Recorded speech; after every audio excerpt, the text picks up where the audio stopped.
Viewers, आपको channel में खुशामदीद कहते हैं।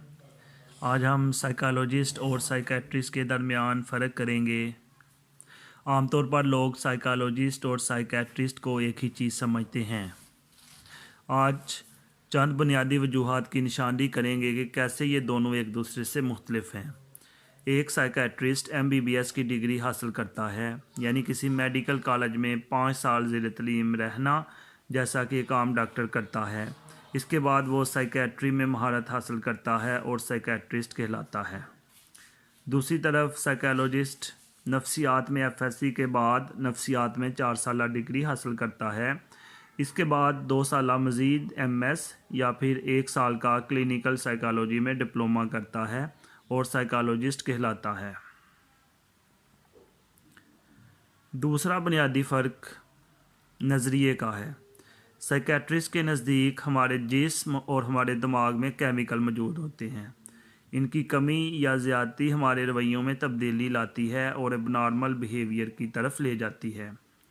दूसरी तरफ साइकोलॉजिस्ट का ये मानना है कि इन केमिकल्स की कमी या ज़्यादती के पीछे हमारी सोच होती है। उनका मानना है कि केमिकल्स में तब्दीली एक सानवी चीज़ है, जबकि बुनियादी चीज़ हमारी सोच और हमारे ख़यालात हैं। पहले इंसानी दिमाग में ख़्याल पैदा होता है और इस ख़्याल की वजह से ही दिमाग में तब्दीलियाँ रूनुमा होती हैं। मिसाल के तौर पर, सर्दियों की तारीक रात में आप अकेले कहीं जा रहे हैं। आप एक मोड़ मुड़ते हैं तो आपको लगता है कोई आपके पीछे चल रहा है, हालांकि हकीकत में कोई नहीं होता। अब जब ये ख़्याल आ जाता है दिमाग में, तो उसके साथ ही आपके जिस्म में चंद तब्दीलियाँ रूनुमा होना शुरू हो जाती हैं।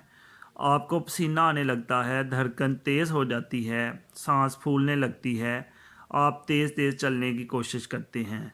ये सब कुछ एक ख़्याल की वजह से रूनुमा होता है, हालांकि हकीकत में इस तरह की किसी चीज़ का वजूद नहीं होता। तीसरा फ़र्क तरीक़ा इलाज का है। साइकेट्रिस्ट चूँकि केमिकल्स को बुनियादी वजह मानते हैं, इसलिए वो दवाइयों के ज़रिए इन केमिकल्स को इत्दाल पर लाने की कोशिश करते हैं। इनका बुनियादी तरीका दवाइयों के ज़रिए इलाज करना होता है। दूसरी तरफ साइकोलॉजिस्ट के नज़दीक जैसा कि बुनियादी वजह ख़्याल या सोच है, सो इनका नज़रिया ये है कि अगर हम किसी के ख़्यालात या सोचने के तरीके को तब्दील कर दें तो वो शख्स ठीक हो सकता है। उनके नज़दीक दवाइयाँ देने की मिसाल ऐसी है जैसे हम किसी दरख्त को उखाड़ना चाहते हैं, लेकिन हम सिर्फ़ इसकी शाखें काट रहे हैं, जबकि साइकोथेरापी और काउंसलिंग के ज़रिए हम बीमारी के इस दरख्त को जड़ से उखाड़ फेंकते हैं। जैसा कि ऊपर वाली मिसाल में, अगर हम इस शख्स का खौफ ख़त्म कर दें कि तुम्हारे पीछे कोई नहीं है, तो इसको दवाइयों की ज़रूरत ही नहीं पड़ेगी। ये तो थी चंद बुनियादी वजूहात, लेकिन यहाँ ये बात बताना ज़रूरी है कि दोनों शोबों का काम अपनी अपनी जगह अहमियत का हामिल है।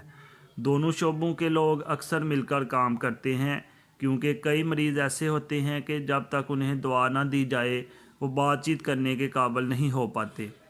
जैसा कि शिज़ोफ्रेनिया के मरीज़ को पहले दवाइयों के ज़रिए नॉर्मल किया जाता है, फिर उनकी काउंसलिंग की जाती है।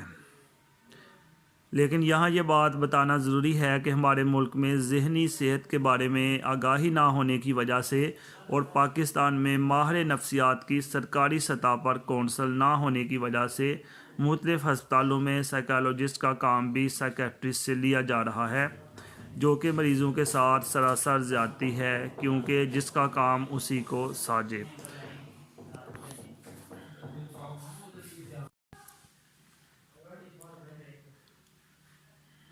बहुत सारे मरीज़ ऐसे होते हैं जो कई सालों से अद्वियात का इस्तेमाल कर रहे होते हैं और उसकी सबसे बड़ी वजह उनको डिसऑर्डर की सही तरह से तशख़ीस ना होना है, क्योंकि किसी भी आर्ज़े की तशख़ीस सिर्फ़ एक माहिर नफ्सियात ही मुख्तलिफ़ टेस्ट, इम्तहानात और काउंसलिंग से कर सकता है। आसान लफ्ज़ों में ये कि एक माहिर नफ्सियात लफ्ज़ों के मरहम से आपके ज़ख्मों को हमेशा के लिए भर देता है और एक साइकेट्रिस्ट आपको अद्वियात के इस्तेमाल से वक्ती तौर पर सुकून मुहैया करता है।